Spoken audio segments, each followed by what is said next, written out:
Sebastião vit à Sao Paulo au Brésil. Il est très gravement malade. Parce qu'un jour, il a respiré un air qu'il n'aurait jamais dû respirer. Un air pollué aux fibres d'amiante. L'amiante, je le connais bien. C'est le seul produit que le feu ne peut détruire. Ni le feu, ni la terre. On l'appelle la fibre du diable. Cette fibre du diable, l'amiante, les industriels, les ingénieurs l'ont beaucoup utilisée. Pas chère, facile d'utilisation, résistante au feu mais très toxique. Qui peut dire que personne ne savait ? La première réglementation de protection des travailleurs en Grande-Bretagne date de 1931. Les grandes études épidémiologiques concernant les risques de cancer ont lieu dans les années 50 et 60. Ça a été classé comme un cancérogène avéré par le Centre international de recherche sur le cancer dans les années 70. Tout le monde le savait. Il n'y avait pas d'ambiguïté. Dans les enseignements en faculté de médecine, il était dit très précisément que l'amiante était un produit extrêmement dangereux, donnant des cancers et des mésothéliums. Non seulement le médecin m'a menti, mais les patrons aussi. Silence, mensonge. Comment comprendre que dans les usines, les chantiers navals, le bâtiment, l'amiante ait été utilisée si massivement? L'amiante, c'est la mort à petit feu. Pendant longtemps, les maladies de l'amiante ont été invisibles. Mon cas personnel, ça s'est réveillé 30-40 ans après. Donc, dans les débuts, vous ne ressentez rien. Tu travailles, tu crèves. Alors que le prix de la santé n'est pas inclus dans la fiche de paye. Leur devoir était de nous protéger. L'entreprise, c'était comme un père pour nous. Un père qui a trahi ses enfants. Tout ça démontre la totale indifférence, le total mépris que les entreprises témoignent à l'égard de ces travailleurs. Comment expliquer que la santé de travailleurs, de populations entières ait été ainsi négligée? On estime à 500 000 les morts de l'amiante en Europe à l'horizon 2020, dont 100 000 en France. Qui a eu si longtemps intérêt à cacher l'étendue du mal? Qui a organisé méticuleusement le silence? C'est vrai, c'est un crime social parfait. Parce qu'on a tué des milliers de gens alors qu'on savait qu'ils allaient mourir.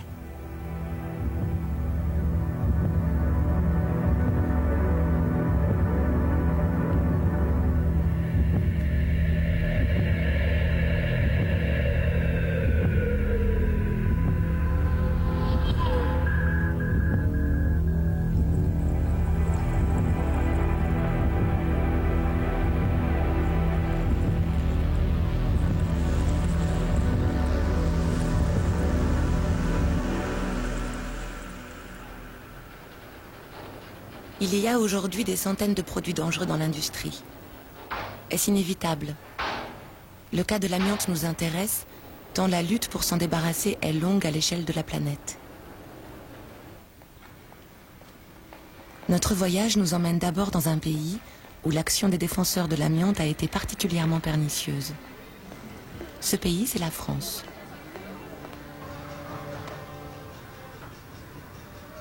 Cette histoire commence dans les années 70. L'histoire d'un long silence que nous aurions pu débuter 20 ans plus tôt en Grande-Bretagne ou aux États-Unis. Nous sommes dans une France qui finit tout juste de digérer son baby-boom et qui construit. Canalisation, faux plafonds, revêtements muraux. L'amiante est partout. Justement, l'université de Jussieu à Paris vient tout juste d'être achevée. 5 hectares sur lesquels s'installent les élites scientifiques.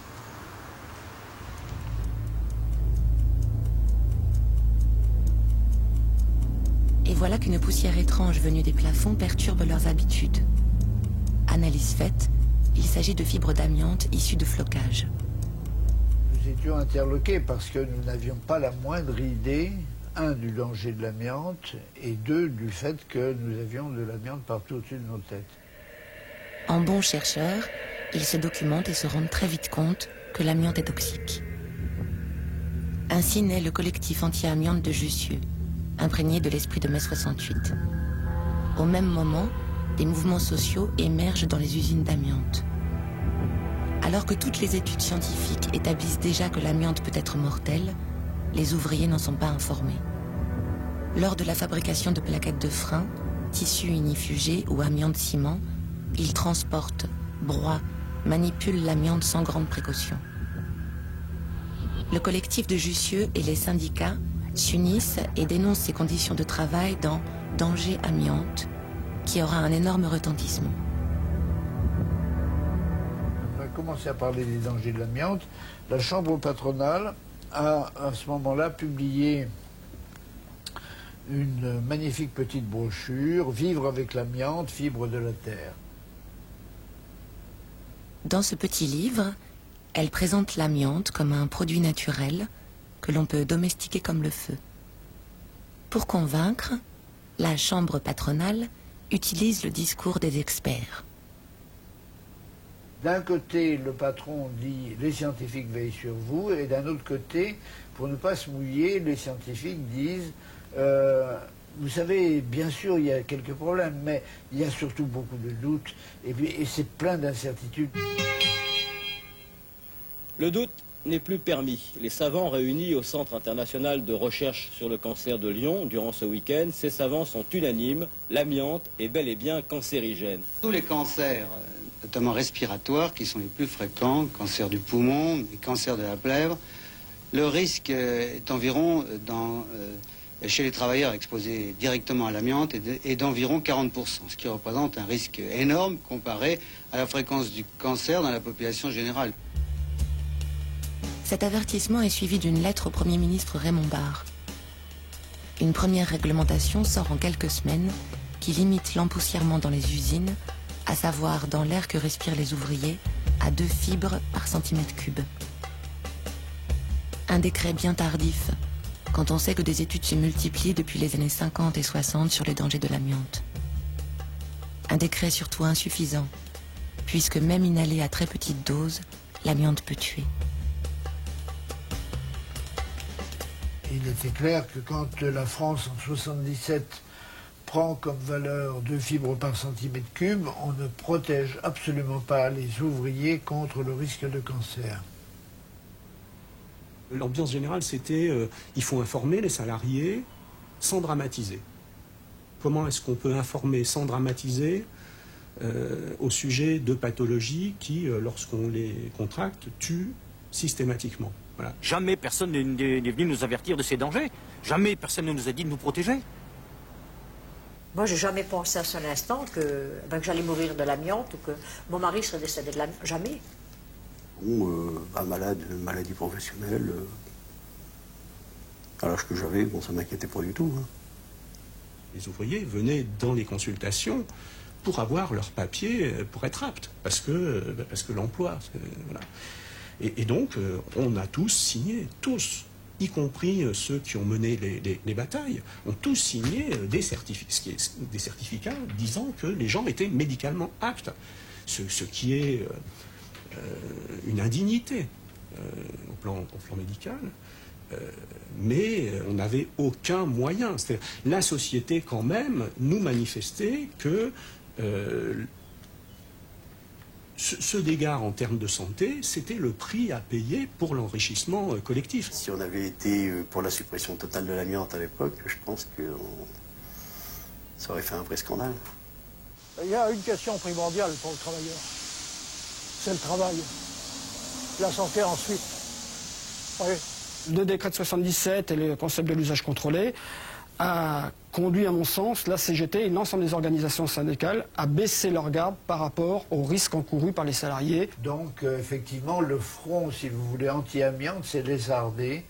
Et un jour, on s'est retrouvé, si vous voulez, au comité de Jussieu, un petit peu à se sentir très seul. En 1978, les flocages comme à Jussieu sont interdits. Notre histoire pourrait donc s'arrêter là. En fait, elle ne fait que commencer. Car pendant ce temps, les industriels de l'amiante s'organisent. Ils vont mener une opération de lobbying absolument remarquable. Montréal, 1982. 600 spécialistes du monde entier sont venus pour cette manifestation qui a tous les atours d'un colloque scientifique. Ça ressemblait à une foire à l'amiante.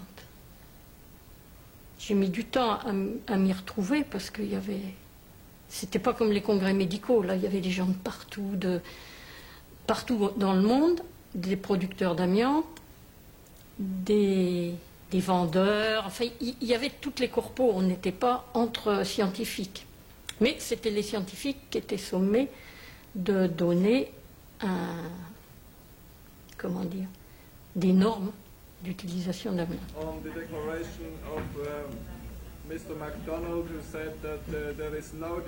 Ce symposium est l'occasion pour l'industrie de l'amiante de compter ses troupes et de conclure que si la question d'une norme à adopter reste posée, on ne peut en tout cas se passer de l'amiante. Ce n'est pas par hasard si Montréal est le lieu de cette manifestation. Le Canada est alors premier producteur mondial d'amiante. Depuis 1877, 9 mines de chrysotile, l'amiante blanc, sont exploitées au Québec. Elles sont la propriété de multinationales américaines et britanniques. Les mines d'amiante sont au Québec un symbole social très fort. En 1975, tandis qu'à Jussieu le comité anti-amiante grossit, au Québec une grande grève paralyse les mines de la région de Thetford.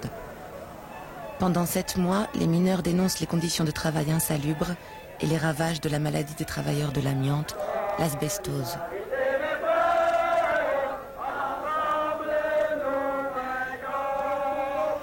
Lors d'une manifestation devant l'Assemblée nationale, les mineurs n'hésitent pas à faire un geste très fort envers le ministre du Travail de l'époque. J'ai reçu un sac d'amiante sur la tête. Une femme qui m'a dit dans le dos, parce qu'elle m'a fait ça par le dos, elle dit « Tu vas goûter ce que c'est de l'amiante. » Les gens qui sont exaspérés depuis déjà 4 mois de grève, ils souffrent nécessairement de maladies. Ils savent, beaucoup plus qu'on peut le savoir nous autres. C'était pas bien gentil, mais j'ai gardé l'amiante, puis je suis rentré à l'Assemblée nationale, revêtu de mon manteau d'amiante. Tu disputeras après. Les ouvriers obtiendront finalement des indemnités en cas de maladie de l'amiante. Et l'empoussièrement sera réglementé comme en France 2 ans plus tard.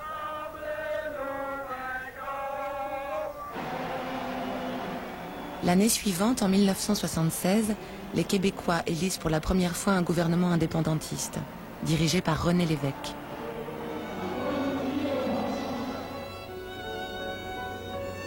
Trois mois plus tard, René Lévesque se rend à New York pour un discours devant l'Empire Club, où se trouvent des représentants de la haute finance américaine. And we do not intend to launch any policy of nationalization. The sole exception has to do with the mining and processing of asbestos. Insofar as such an ultimate solution may be necessary to correct rather poisonous working conditions in that sector, and also to gain full advantage from our position as first world producer and exporter. Un tiers de l'industrie de l'amiante sera nationalisée. À vrai dire, les propriétaires des mines concernées, des multinationales américaines, ne sont pas mécontents de s'en débarrasser. En effet, des travailleurs malades de l'amiante commencent à les attaquer en justice aux États-Unis. Il a payé 135 ou 170 millions à General Dynamics pour que General Dynamics se débarrasse de son cancer. Mais le gouvernement l'a pris à son compte, le désespoir de cancer. Les nuages s'amoncellent, mais l'industrie québécoise de l'amiante lance une riposte. Une sorte de contre-offensive, oui, mais en même temps qui amenait les principaux intervenants à travailler ensemble. Donc, dans le cas ici québécois ou canadien, c'était les gouvernements, l'industrie et les syndicats qui se sont mis à travailler ensemble pour donner de l'information objective sur qu'est-ce que c'est que le chrysotile, comment on l'utilise, d'où viennent les problèmes du passé, et essayer de démystifier les mauvaises perceptions qui persistent à l'égard de l'utilisation de ce produit. Ainsi naît une petite machine de guerre, l'Institut de l'amiante, logé dans une université. Son but, sauver les meubles et promouvoir l'utilisation sécuritaire de l'amiante blanc, dit chrysotile.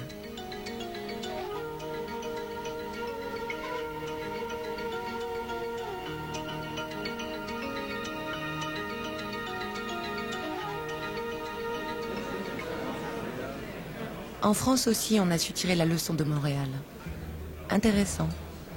On retrouve des noms comme Marcel Valta, secrétaire français du symposium, qui dirige une agence de communication.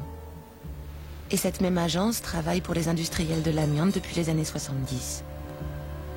C'est à Paris en 1982, dans les locaux de cette agence, après le symposium, que naît le comité permanent amiante, le CPA. Contrairement à son cousin québécois, le CPA n'a lui aucun statut officiel. Pourtant, cet organisme va déterminer la politique française de l'amiante pendant 15 ans, avec l'aval des pouvoirs publics.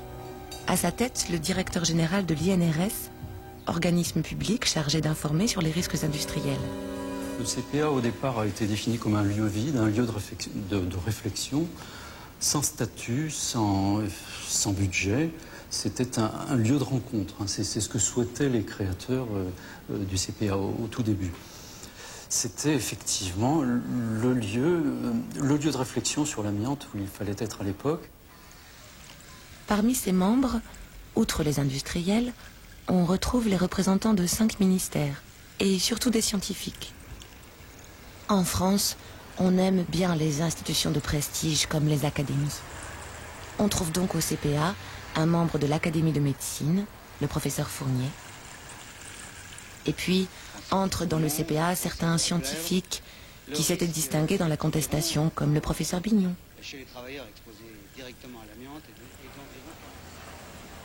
Problème. Des médecins compétents pour soigner ne connaissent pas forcément les réalités industrielles. Et cela, les industriels de l'amiante, qui sont derrière le CPA, en tirent parti.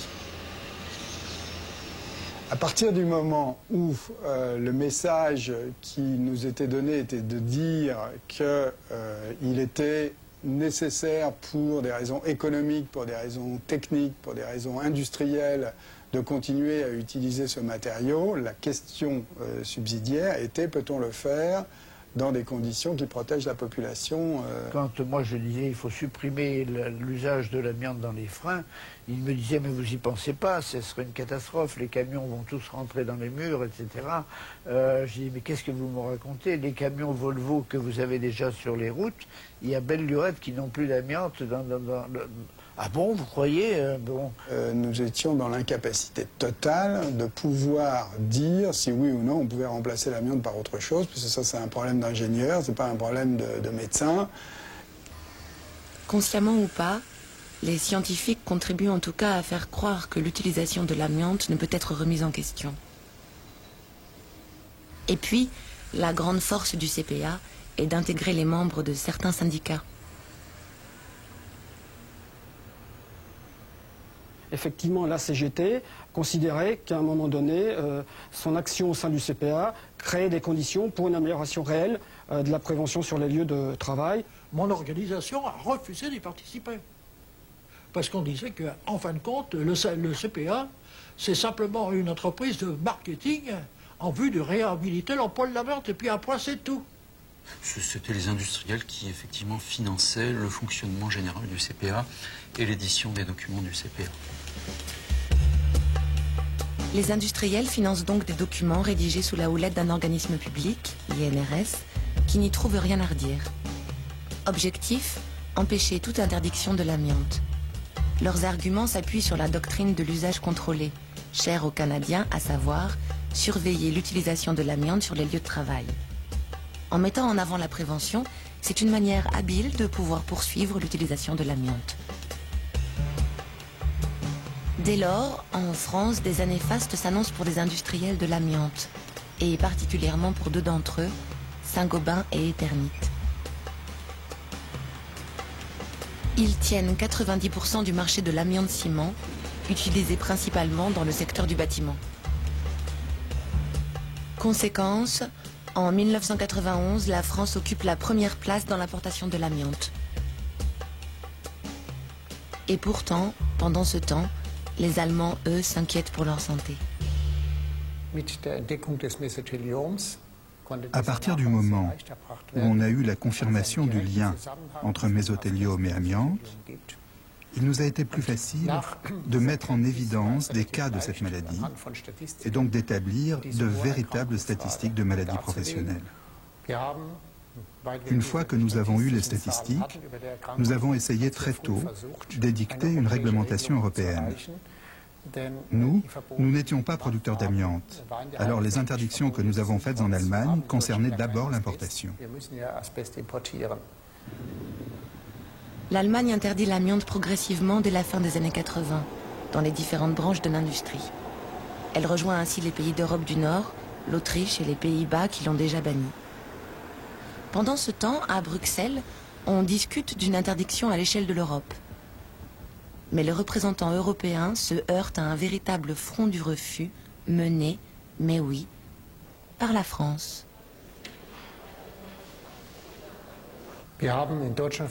Nous avons essayé en Allemagne de trouver les bons interlocuteurs français. Alors normalement, ce sont des discussions avec des représentants des ministères de la Santé et du Travail, parce que c'est un problème de santé sur les lieux de travail.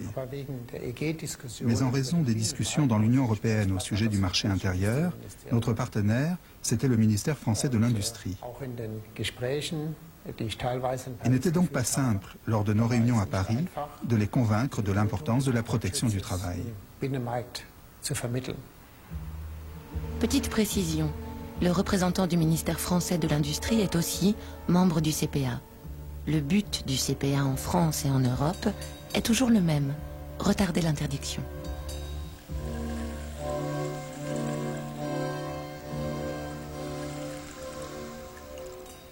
En Europe, on s'inquiète des malades. En France, c'est le silence. Allez-y, gonflez la poitrine, bloquez bien la respiration. C'est bien, monsieur, c'est terminé. Pourtant, les chiffres existent. Mais il faut être sociologue, comme Annie Thébomoni, pour les décrypter. En 1991, en pleine euphorie de l'amiante, elle publie une étude sur les maladies professionnelles qui révèle que 600 à 900 personnes meurent chaque année d'un mésothéliome, le cancer de l'amiante. Mes résultats montraient que les cas n'étaient pas déclarés, que les médecins ne faisaient pas de certificat médical de maladie professionnelle pour des cas de mésothéliome, que les certificats de décès ne portaient pas la mention mésothéliome, donc qu'il y avait une zone d'invisibilité très importante. Des chiffres qui dérangent. 2 semaines après la parution de cette enquête, elle reçoit une visite du CPA. 3 personnes du comité sont venues me rencontrer, me disant que j'avais certes rencontré des situations qui pouvaient sembler alarmantes, mais que le problème c'était un problème résolu, que mes données évidemment faisaient référence à des expositions passées, que plus rien n'était semblable à ce que je racontais, et qu'ils avaient d'ailleurs des chiffres qui étaient contradictoires avec les miens. Donc je leur ai demandé de produire les études sur la base desquelles étaient fondés ces chiffres, et je les attends toujours. J'ai écouté les pires choses venant des représentants du CPA, mais je n'osais même pas le dire à haute voix, si vous voulez. J'ai entendu un jour Patrick Brochard me dire « Mais non, le mésothéliome est en recul en France. » Enfin, j'ai dit « Patrick, comment tu peux dire une connerie pareille ?» Et en 1994, le CPA annonce pour la France 200 décès par an seulement dus au mésothéliome. Alors là, définitivement, je ne souscris absolument pas à ces chiffres, même si malheureusement, à l'époque, la relecture de ce document, et on était nombreux à relire ce document, la relecture de ce document n'a pas corrigé ce chiffre, hein, qui était à l'évidence une erreur. «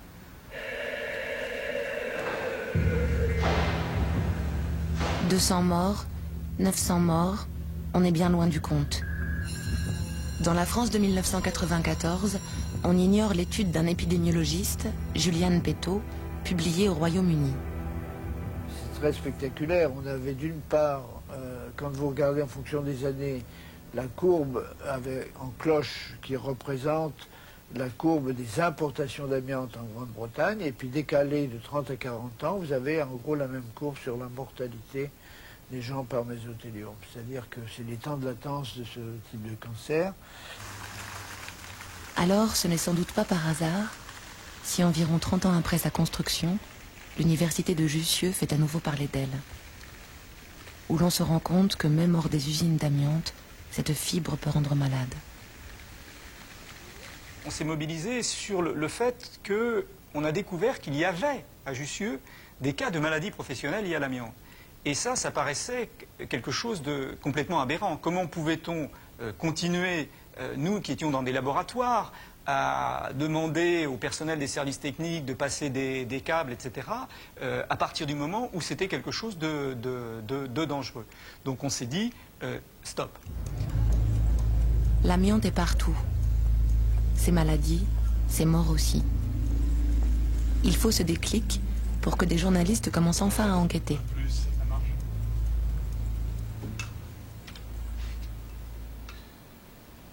Ah, la chose vraiment qui, moi, m'a fait démarrer, c'est la dépêche AFP de juin 1994, où des veuves d'enseignants d'un lycée de Gérardmer, dans les Vosges, avaient déposé plainte en disant que leur mari avait été victime de l'amiante. En fait, ils travaillaient dans un lycée professionnel et ils faisaient de la mécanique. Donc, ils réparaient des garnitures de freins, d'embrayage.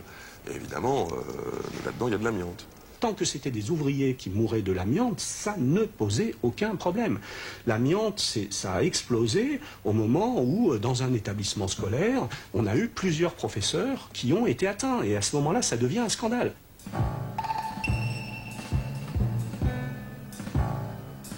L'amiante peut toucher tout le monde. La presse se réveille.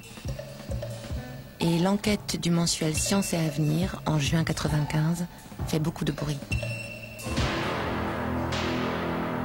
Les conséquences sont aujourd'hui dramatiques. On estime que 2 à 3 000 personnes meurent chaque année en France, victimes du laisser-aller des pouvoirs publics. Des pouvoirs publics qui, soudain, se réveillent aussi.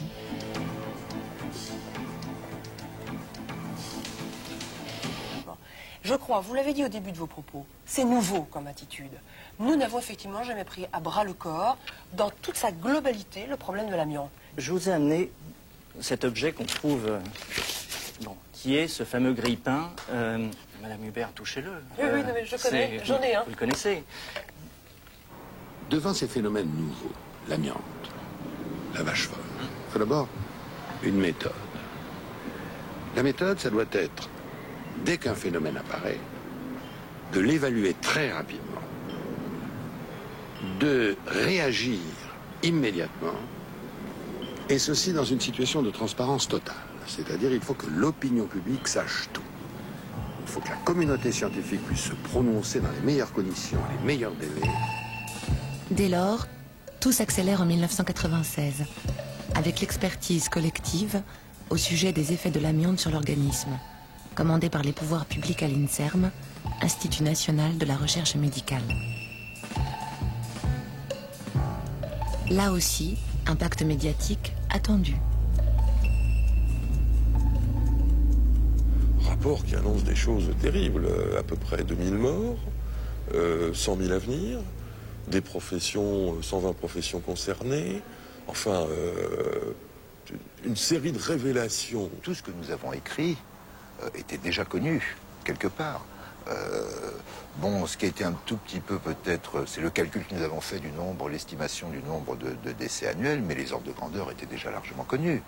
Donc il n'y avait rien de nouveau, il n'y a pas de scoop dans tout cela. Pourquoi est-ce que d'un seul coup, en 96, ça fait boum, alors qu'il y a des gens qui s'époumonaient dans le désert depuis des années et des années. Les comités d'expertise apportent toujours les cautions qu'on leur demande en haut lieu. Bon. Je pense qu'il y avait à l'évidence un état de sensibilisation très fort autour des crises sanitaires. On était en plein dans le sang contaminé, le sida. En fait, la décision était prise au niveau de Barrault et compagnie, mais il leur fallait une caution scientifique. L'interdiction est annoncée dès le lendemain de la publication du rapport de l'INSERM. Nous rejoignons les législations de quelques pays les plus exigeantes, celles qui ont en effet choisi l'interdiction. Cette interdiction débutera au 1er janvier 1997. Alors évidemment, il y a les entreprises qui ne tardent pas à se manifester. en demandant un délai, parce que l'interdiction totale signifie la suppression d'emplois industriels. Il y a l'influence incontestablement des producteurs, notamment canadiens, qui font savoir que ce sera entre le Canada et notamment le Québec et la France une véritable source de discorde. Dur mois de juillet pour l'industrie de l'amiante qui, une fois de plus, s'est retrouvée au banc des accusés. 2 nouvelles tuiles lui sont tombées dessus. Tout d'abord, l'Organisation mondiale de la santé a recommandé le remplacement de l'amiante par des produits de substitution. Puis la France a décrété le bannissement de l'amiante à compter du 1er janvier. Les répercussions sur le carnet de commandes ont été immédiates. Les conséquences sont arrivées immédiatement. Quelques jours plus tard, on recevait des cancellations, des annulations de commandes.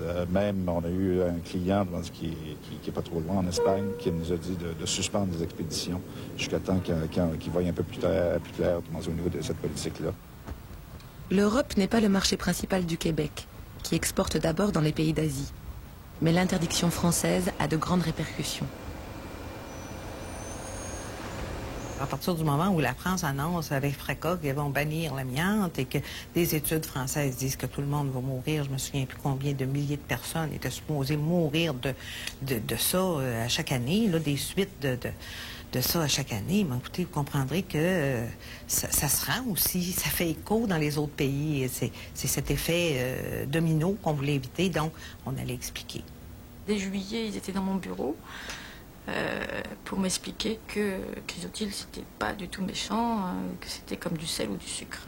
Ça, je me souviens toujours de cette remarque. On a une fibre de qualité et que quand on sait s'en servir, ben écoutez, je pense que c'est un excellent produit. On avait embauché, disons, des experts pour analyser ce fameux rapport-là. Je crois assez rare qu'un gouvernement crée une commission officielle pour examiner le rapport fait par un organisme d'un pays ami, sans en informer. Des délégations de scientifiques, de syndicalistes, mais aussi l'Institut de l'amiante, tous accompagnent le gouvernement québécois pour tenter d'infléchir la position française.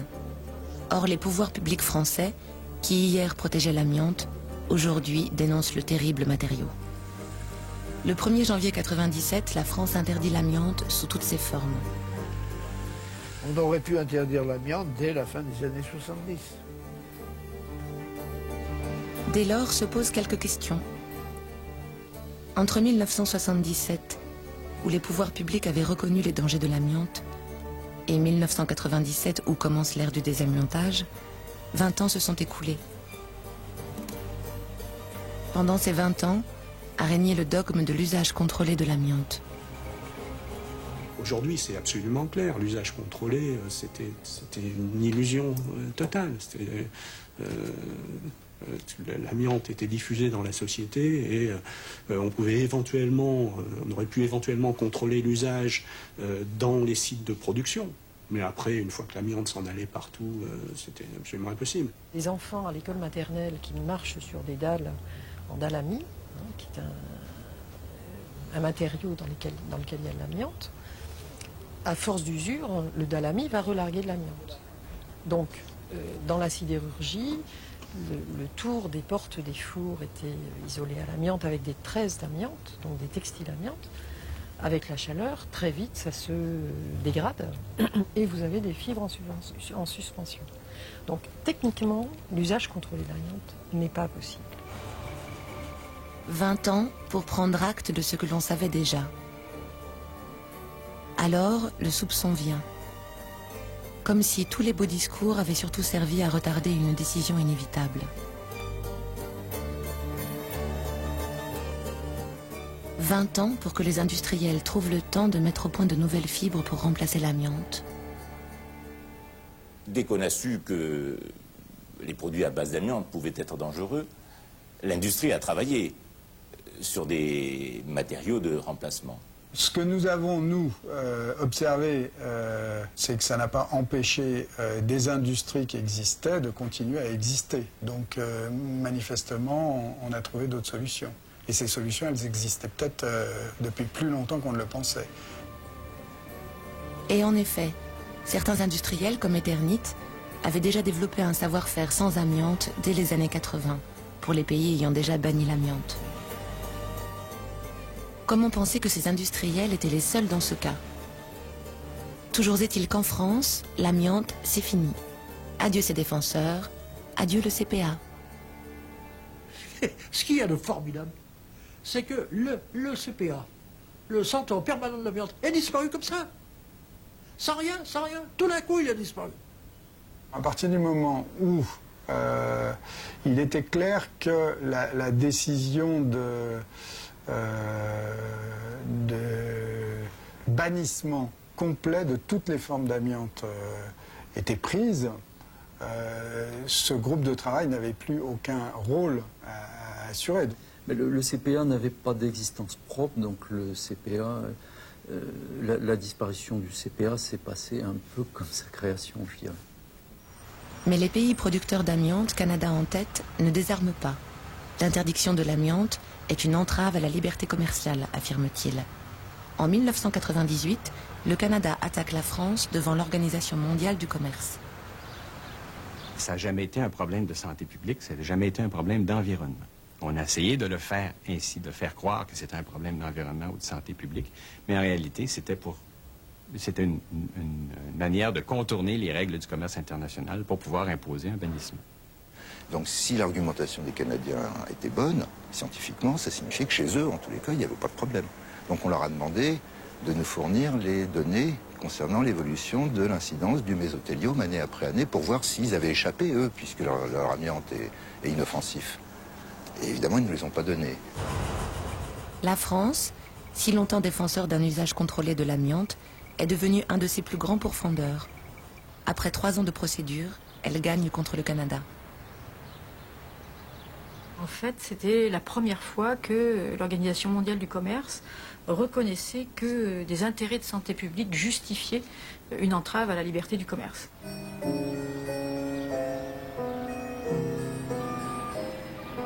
Interdiction européenne, compétition mondiale, l'amiante québécois traverse une crise. Depuis la nationalisation des années 70, le Canada est passé à la 3e place derrière la Russie et la Chine. 6 de ces 9 mines ont fermé. De 7 000, les emplois sont tombés à 1 millier. Mais aujourd'hui, les défenseurs de l'amiante sont toujours là, comme à Thetford Mine, où ils réunissent les décideurs de la région.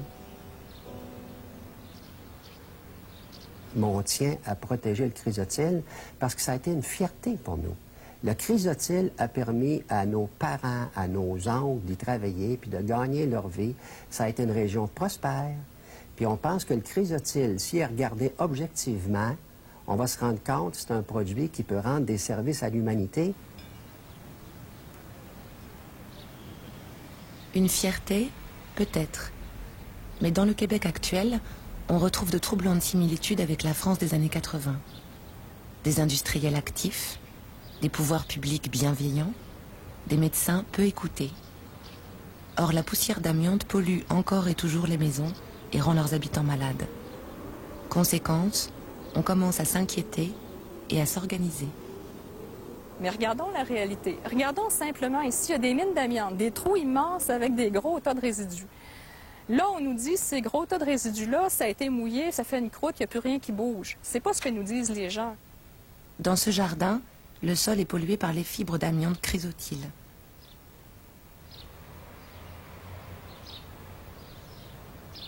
Le matin, on se levait, là, il fallait ramasser ça au balai. À la demande de l'association, cet expert mesure les niveaux de poussière d'amiante dans les maisons de la région. 0.45 micron pore size. Il est venu de l'étranger, des États-Unis. Un gage d'indépendance car ici, les informations sont sous influence. Les résultats se révéleront très préoccupants. Le vent, il souffle dans quelle direction? Est-ce qu'il souffle vers la mine ou de la mine? De la mine. OK. Un travail d'information pas toujours facile à faire. Cette jeune mère de famille a par exemple refusé de montrer son visage. C'est pas des menaces, là, mais il y a comme une espèce de pression diffuse qui fait que les gens sont un peu inquiets d'avoir l'air de s'afficher avec une entreprise qui pourrait nuire à l'économie de la région. Face au silence, les contre-pouvoirs sont rares. Mining Watch, une organisation non gouvernementale, commence un véritable travail d'enquête.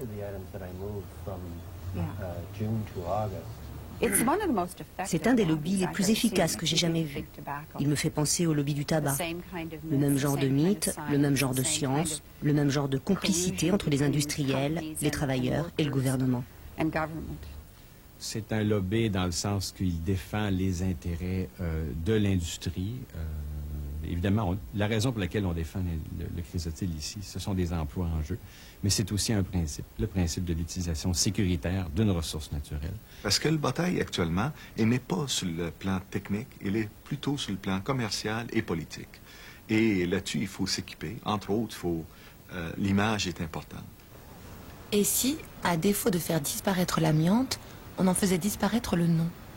Et maintenant, suite à la demande du gouvernement du Québec, d'ailleurs, maintenant on l'appelle l'Institut de chrysotile. C'est votre idée, ça? Oui, oui. L'Institut du chrysotile, bonjour. Moi, je suis convaincu qu'on est capable de reprendre une part du marché. On a un bon produit, on a une bonne industrie, on a une bonne expertise. Maintenant, on a des handicaps, on a des barrières en avant de nous, puis il faut les traverser. Et comment? C'est en travaillant ensemble sur un plan de marketing clair, sur le marché international, et faire davantage la promotion de notre produit. Et je pense qu'on va réussir.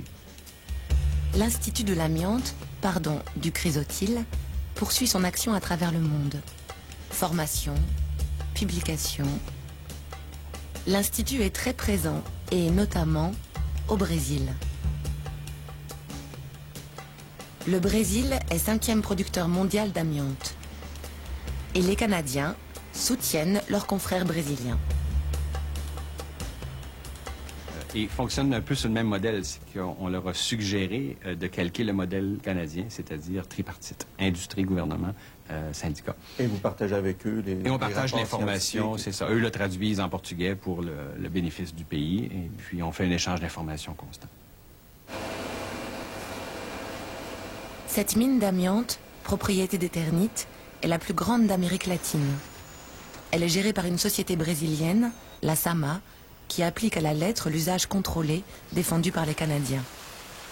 Mouillage systématique pour éviter les fibres en suspension dans l'air et automatisation des postes de travail les plus exposés.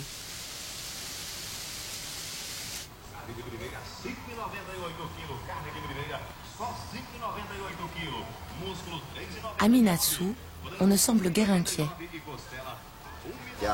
La mère de cette ville, c'est la Sama. Si la Sama n'était pas là, Minassou n'existerait pas non plus. Ah, c'est les cigarettes qui font plus de mal que l'amiante.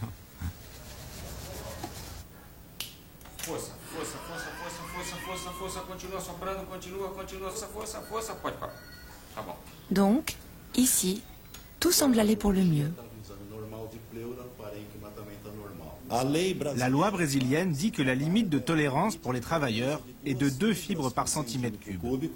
Mais à la SAMA, 97% des postes de travail sont à moins de 0,1 fibre par centimètre cube. Des normes que d'éminents scientifiques brésiliens apprécient autrement. Avec une exposition de 0,1 fibre par centimètre cube, on trouve 5 cas de cancer sur 1000 travailleurs. Alors parler de 1,5, 2 ou toute valeur au-dessus de 0 est inacceptable. Et tout cela est bien démontré dans toutes nos études internationales.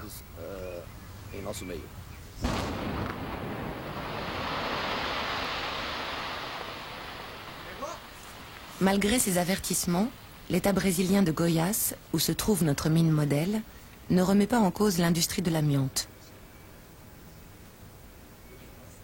Certains parlementaires confirment avoir reçu 100 000 reais de la SAMA, soit environ 30 000 €.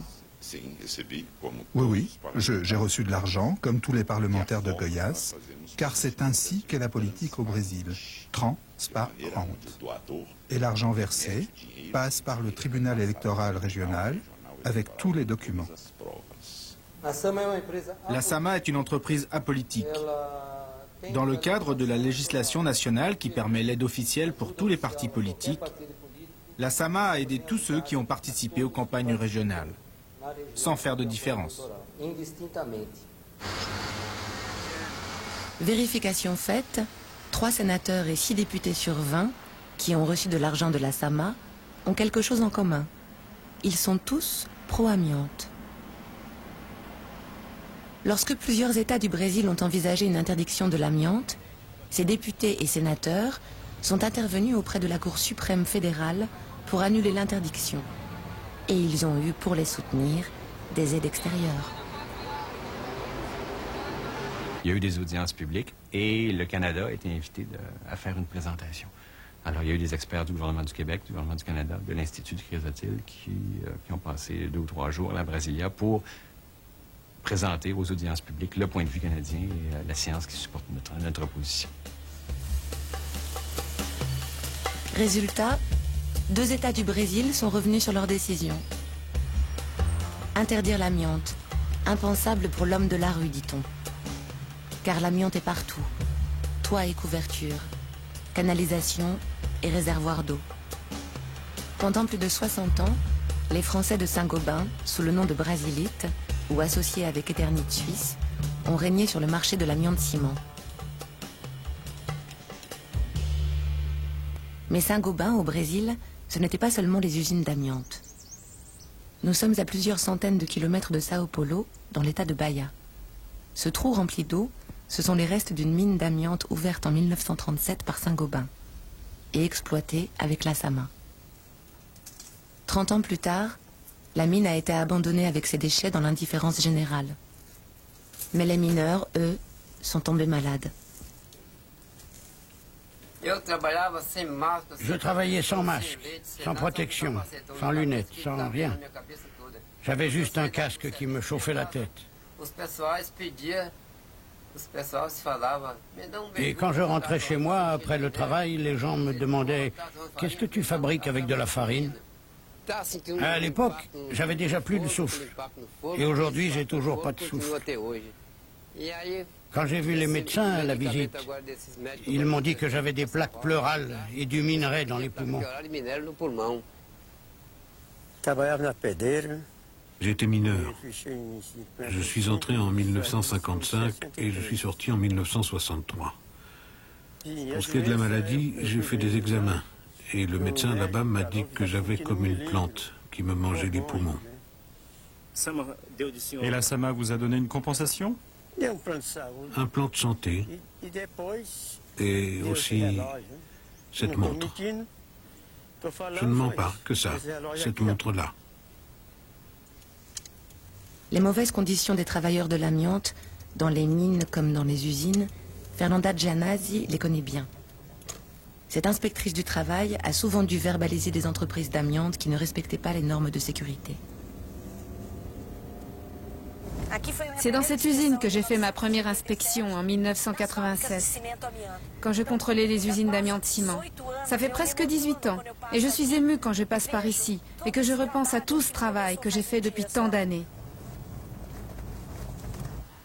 Minutieusement, Fernanda a mené une véritable enquête pour retrouver les ouvriers qui avaient travaillé dans toutes les entreprises d'amiante du Brésil. Et elle a trouvé un nombre de victimes dépassant largement les chiffres officiels donnés par les industriels de l'amiante. Jusqu'à ces 10 dernières années, nous avions à peine 100 cas de maladies professionnelles répertoriés comme étant dus à l'amiante. Grâce à notre travail, nous sommes à 2500 malades. En l'espace de 10 ans, nous avons récupéré la visibilité de 2500 cas.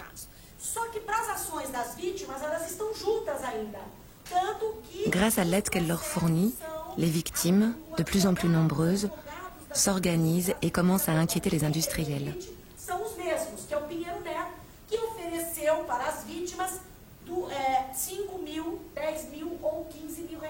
Duas vezes me mandaram isso. A tua é de 5 mil reais. 5 mil, 10 e 15. Já passaram 2 vezes carta para me comparecer lá. Eu não fui. Ou foi os 5 mil ou o plano. O que ofereceram. E o que você falou? Eu aceitei os 5 mil, porque o plano não cobre.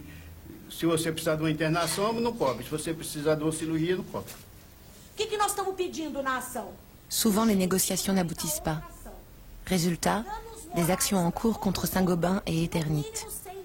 Les victimes brésiliennes viennent même de gagner leur premier procès. Alors, l'engagement de Fernanda énerve. Elle reçoit des menaces à prendre très au sérieux au Brésil. Fernanda dérange au Brésil et même à l'étranger, comme le prouve cette lettre du directeur de l'Institut de l'amiante québécois. Il demande au ministre du Travail brésilien de rappeler Fernanda à l'ordre.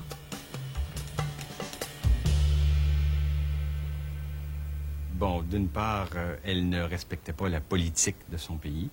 Elle fait des déclarations à l'étranger qui sont mensongères, exagérées, erronées, et qui nuisent énormément, qui ont nuit beaucoup à l'industrie, au travail que l'on fait. As associações de outros estados estão se mobilizando, estão se organizando, estão lutando. Não estão esperando a SAMA, a Brasilite, a Eternit ir lá e oferecer funeral. Só que a decisão de entrar com a ação, a decisão de organizar a ação de vocês, de contratar o advogado, só vocês podem fazer. Certo? Só vocês. Mais alors, pendant que les victimes tentent d'obtenir justice, que devient l'industrie de l'amiante?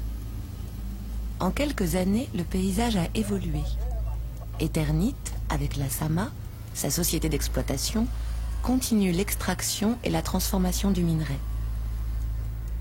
Mais Saint-Gobain, depuis l'interdiction de l'amiante en France, est devenu, ironie de l'histoire, le premier adversaire de l'amiante au Brésil.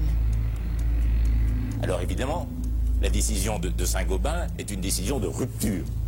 C'est de dire, même si le coût est très fort, on arrête la production de produits à base d'amiante. Et c'est grâce aux travaux de recherche que nous avons menés depuis longtemps que nous avons pu mettre au point donc une solution alternative, sans aucun risque pour la santé, meilleure sur le plan technique et dont le surcoût n'est que de 15%. Comme quoi, quand il le faut, l'industrie sait investir les moyens nécessaires et brûler ce qu'elle a adoré, même si c'est avec 30 ans de retard. Si on se pose la question, pourquoi l'amiante n'a pas été interdite plus tôt en Europe et n'est pas interdite au Brésil, si je puis dire, c'est pas à moi qu'il faut poser la question. C'est aux responsables politiques, au ministre de la Santé, au ministre du Travail. Entre quel arbitrage font-ils entre le risque économique, si je puis dire, que des produits de base voient leur coût majoré, et les risques de santé publique? Alors, qui a choisi de ne pas choisir?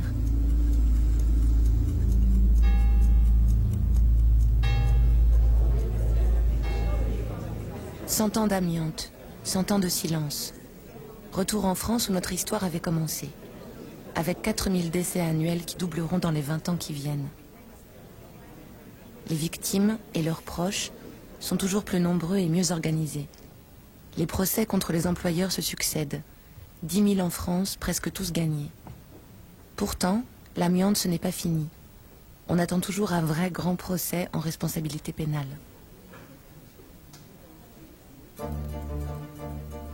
L'amiante, ce n'est pas fini. On en a mis partout et les bâtiments amiantés représentent toujours un risque pour ceux qui y vivent comme pour ceux qui y travaillent. L'amiante, ce n'est pas fini. Les maladies de l'amiante coûtent des dizaines de milliards d'euros au pouvoir public, à la collectivité, bref, à nous tous, en soins, en indemnités journalières, en chômage. L'amiante, ce n'est pas fini. En Europe, l'amiante est interdit en janvier 2005. Mais le reste du monde est encore soumis à la fibre du diable. Les producteurs continuent à exporter leur poison dans les pays pauvres d'Asie, d'Afrique et une portion de l'Amérique latine. Une véritable bombe à retardement.